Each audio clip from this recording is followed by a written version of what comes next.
Light एक transparent medium से दूसरे ट्रांसपेरेंट मीडियम में एंटर करती है तो क्यों बेंड होती है? ये लाइट की स्पीड में बदलाव के कारण होता है। इसे रिफ्रैक्शन ऑफ लाइट कहते हैं। जब लाइट ऐसे मीडियम में एंटर करती है जो इंसिडेंट मीडियम से ऑप्टिकली ज्यादा डेंस होता है तो उसकी स्पीड घट जाती है और वो नॉर्मल की तरफ बेंड होती है। इसी तरह जब लाइट ऐसे मीडियम में एंटर करती है जो इंसिडेंट मीडियम से ऑप्टिकली कम डेंस होता है तो उसकी स्पीड बढ़ जाती है और वो नॉर्मल से दूर बेंड होती है। तो ये हमने अब तक पढ़ा है। चलिए अब देखते हैं कि एक मीडियम का रिफ्रैक्टिव इंडेक्स क्या होता है। रिफ्रैक्टिव इंडेक्स हमें बताता है कि एक रिफ्रैक्टिव मीडियम किस हद तक लाइट की स्पीड और उसकी दिशा को बदलता है। हम इस वीडियो में इस कॉन्सेप्ट को गहराई से समझेंगे। आसान शब्दों में कहें तो रिफ्रैक्टिव इंडेक्स इंसिडेंट और रिफ्रैक्टिव मीडियम में लाइट की स्पीड की तुलना करता है। जब लाइट मीडियम 1 से मीडियम 2 में एंटर करती है उसकी स्पीड बदल जाती है। मान लीजिए कि मीडियम 1 में उसकी स्पीड v1 है और मीडियम 2 में v2।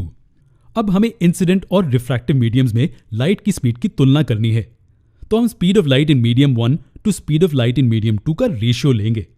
ये रेशियो हमें दोनों मीडियम्स में लाइट की स्पीड की तुलना करने में मदद करेगा, लेकिन इसे आप बहुत अच्छे से समझें। ये रेशियो मीडियम 2 का रिफ्रैक्टिव इंडेक्स मीडियम 1 की तुलना में क्या है ये बताता है। यहाँ मीडियम 1 इंसिडेंट मीडियम है और medium 2 refractive medium. Refractive index हमेशा रिफ्रैक्टिव मीडियम के लिए होता है इंसिडेंट मीडियम की तुलना में।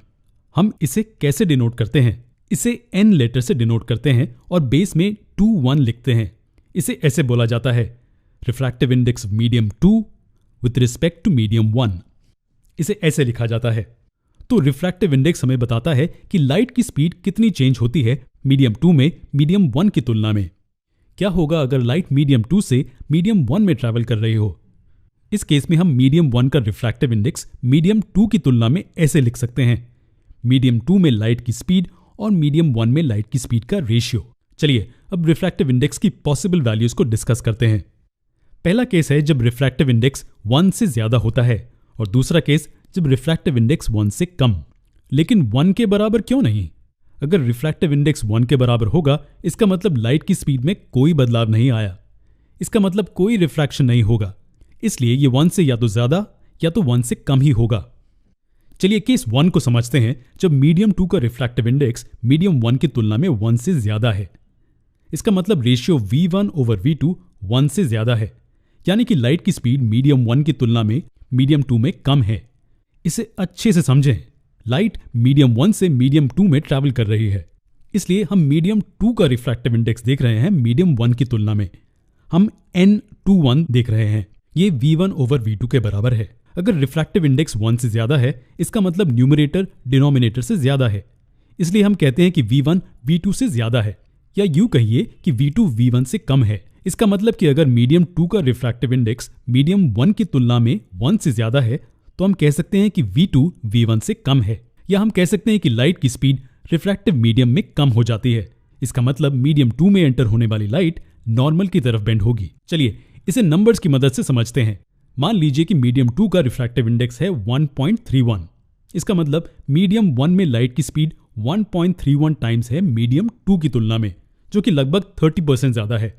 तो लाइट की स्पीड मीडियम 2 में कम है और वो नॉर्मल की तरफ बेंड हो जाती है।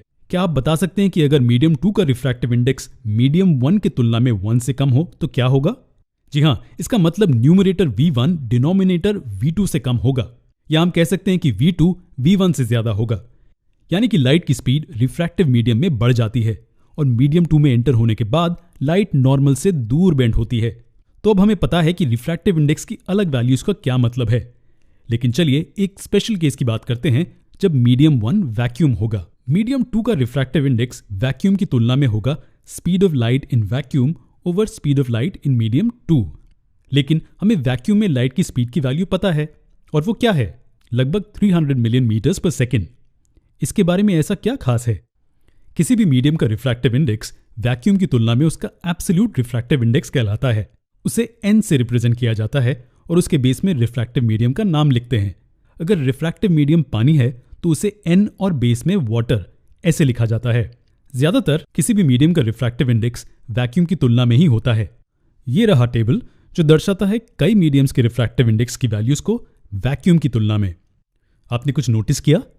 पहले तो ये कि सभी मटेरियल मीडियम्स का रिफ्रैक्टिव इंडेक्स 1 से ज्यादा है। ये कोई चौंकाने वाली बात नहीं है, क्योंकि लाइट की स्पीड वैक्यूम की तुलना में किसी भी मटेरियल मीडियम में कम होती है। दूसरा, ये हमें किसी भी दो मीडियम्स में रिफ्रैक्टिव इंडेक्स की तुलना करने में मदद करता है। अगर मीडियम का रिफ्रैक्टिव इंडेक्स ज्यादा है, इसका मतलब लाइट की स्पीड उसमें कम है। चलिए टेबल में से कोई भी दो मटेरियल मीडियम लेते हैं, जैसे कि डायमंड और आइस। हम देखते हैं कि डायमंड का रिफ्रैक्टिव इंडेक्स आइस से बहुत ज्यादा है। इसका क्या मतलब हुआ? यह बताता है कि लाइट की स्पीड आइस की तुलना में डायमंड में ज्यादा घटती है। इसका मतलब आइस की तुलना में वैक्यूम से लाइट डायमंड की तरफ ज्यादा बेंड होती है। खैर, क्या आपको पता है कि दो मीडियम के एंगल ऑफ इंसिडेंस और एंगल ऑफ रिफ्रैक्शन का रिलेशन होता है उनके रिफ्रैक्टिव इंडिसेस के साथ? उस रिलेशन को स्नेल्स लॉ ऑफ रिफ्रैक्शन कहते हैं। हम इस लॉ को अगले लेसन में सीखेंगे।